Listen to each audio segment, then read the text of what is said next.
नाज़रीन, इस वक्त की ताज़ा तरीन अपडेट ग्रेटर हैदराबाद इलेक्शन के ताल्लुक से हमें मिली है और हम उसी वक्त आप तक अपडेट पहुंचाते हैं जब हम तक पक्की अपडेट पहुंच जाती है।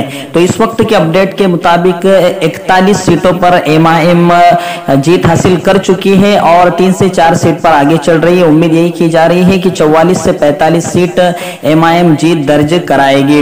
अभी 12 सीटों का अभी नतीजा आना बाकी है। इलेक्शन कमीशन ने अभी ऐलान नहीं किया है 12 सीटों का, तो उम्मीद यही की जा रही है कि 3 से 4 सीट और एमआईएम जीतेंगी, 44 से 45 सीट लाएगी। नाज़रीन, कहीं ना कहीं ये हैदराबाद ही रहेगा। ये दिलचस्प मामला यहाँ हो चुका है क्योंकि अब टीआरएस को सरकार बनाना है तो एमआईएम को साथ में लेना ही होगा और एमआईएम हैदराबाद को कभी भी भाग्यनगर नहीं बनने देगी। और कहीं ना कहीं ये बीजेपी के उन बड़े नेताओं के मुंह पर जोरदार तमाचा हैदराबाद की जनता ने मारा है कि जातवाद की फिरका परस्ती यहाँ नहीं चल सकती है।